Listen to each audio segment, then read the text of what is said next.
هما ازاي سيطروا على العالم ومحدش بيقدر يقف في وشهم؟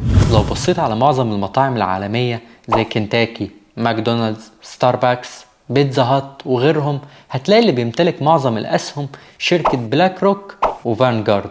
ولو بصيت على شركات الأدوية زي فايزر وجونسون اند جونسون، هتلاقي اللي بيمتلك معظم الأسهم بلاك روك وفانجارد. ولو بصيت على القنوات العالمية زي CNN، فوكس نيوز، وسي ام بي سي وغيرهم كتير، هتلاقي اللي بيمتلكها برضو بلاك روك وفانجارد. ولو بصيت على مواقع التواصل الاجتماعي ميتا، فيسبوك وانستجرام، جوجل، يوتيوب وسناب شات وغيرهم، هتلاقي اللي بيمتلكهم برضو بلاك روك وفانجارد.